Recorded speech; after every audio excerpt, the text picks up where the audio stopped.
இங்கே வாரா சங்கத்தில் கூடியிருக்கும் அனைவருக்கும் இனிய சுதந்திர நல்வாழ்த்துக்கள். இப்போ நான் சொல்ல போகிறது என்னென்னா 12 ராசி கட்டம். ஒரு ராசி கட்டத்துக்கு ஒரு தன்மை இருக்குது. மேசராசி, சரராசி, ஸ்திரராசி, உபயராசி 3 ராசி இருக்குது. இது பேசிக் ரூல். மறந்தவங்க இதை தெரிஞ்சுக்கலாம், வியூவர்ஸும் இதை பார்த்துக்கலாம், மக்களும் அவங்களும் தெரிஞ்சுக்கலாம் அவங்க ஜாதக கட்டத்தை எடுத்து. அதில் ஆண் பெண் ராசி, ஆண் பெண் ராசின்னு மாறி மாறி வரும். ஜீவன், மூலம், தாது. சரராசி எப்படி இருக்குன்னா அவங்க படபடன்னு பேசுவாங்க, ஸ்பீடாக இருப்பாங்க. ஸ்திரராசி நகருவாங்க, ஒரு இடத்துல உக்காஞ்சிடுவாங்க. உபயராசி ஒரு இடத்துலையே தான் இருப்பாங்க, நகர மாட்டாங்க.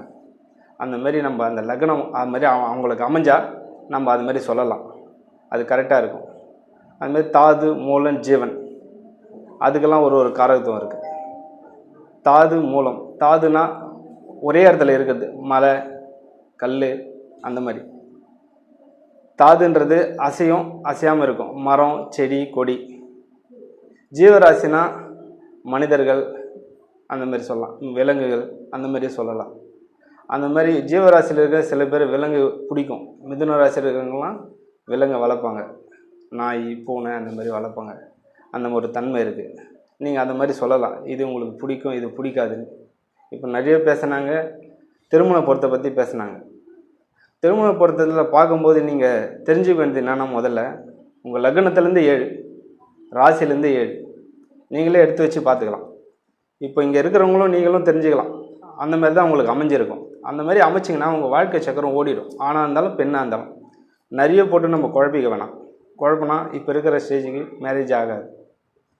அதுக்கு 7ஆம் பாவம் என்ன வருதோ அதே ராசி லக்னம், ஆணோ பெண்ணோ ஜாதகத்தை எடுங்க, செட் ஆகும். இல்லை ராசிக்கு 7. நீங்கள் உங்கள் இதுவெல்லாம் டேட் ஆஃப் பர்த்லாம் பாருங்கள், உங்களுக்கும் உங்கள் பார்ட்னருக்கும் ஒரு நாள் இல்லை ஒரு மாதம் முன்ன பின்ன இருக்கும்.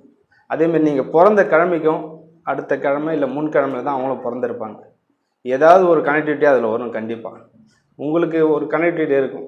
நீங்கள் சொல்லுங்கள், உங்கள் பிறந்த தேதியும் உங்கள் வீட்டுக்காரர் பிறந்த தேதி, இல்லை அவர் என்ன கிழமை பிறந்தார், அந்த கிழமை அடிப்படையில் வரும்.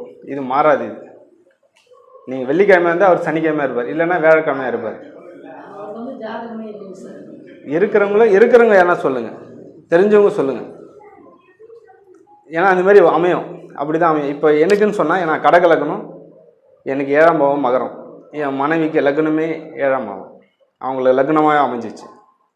எனக்கு பூர்வ புண்ணியஸ்தானம் விருச்சிகம் 5, அவங்களுக்கு ராசி விருச்சிக ராசி. இந்த மாதிரி இருக்கும்.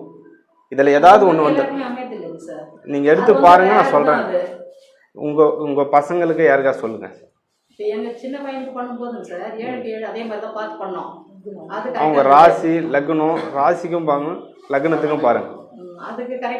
தசா புத்தி நடத்துகிற தசா புத்தி கனெக்ட் ஆகிடும். 2 பேருக்கு ஒரே தசை, 2 பேருக்கு ஒரே தசையாக இருக்கும் நடக்கும்போது. இல்லைன்னா 2 பேருக்கு ஒரே திசையாக இருக்கும். அவங்களுக்கு ராசி வந்துடும், இல்லை அந்த நட்சத்திரம் வந்துடும். 7ஆம் அதிபதி வீடு ராசியாக வரும், இல்லை லக்னமாக வரும். அவங்களுக்கு இவர் மகர லக்னமாக இருந்தால் அவங்களுக்கு கடக ராசி இல்லை கடக லக்னம் வந்து இந்த மாதிரி அமைஞ்சிடும். தேதியும் அதே மாதிரி அமையும். இல்லை நீங்கள் பிறந்த தேதிக்கு அந்த மேரேஜ் செட் ஆகும். நீங்கள் பிறந்த தேதிக்கு அவருக்கு உங்கள் மேரேஜ் செட் ஆகும், அந்த டேட்டில் மேரேஜ் செட் ஆகும். அந்த மாதிரி அமையும். நீங்கள் எடுத்து பார்த்துக்கலாம். ஒருத்தருக்கு ஒரு மாதிரி இருக்கும். இது மாறாது. இப்படி இருந்தால் எதுக்கு சொல்லணும்னா, அவங்க எப்படியா எந்த கஷ்டமாக இருந்தாலும் வாழ்க்கை சக்கரம் ஓடிடும். அதுக்காக தான் இது அமைக்க சொல்கிறது.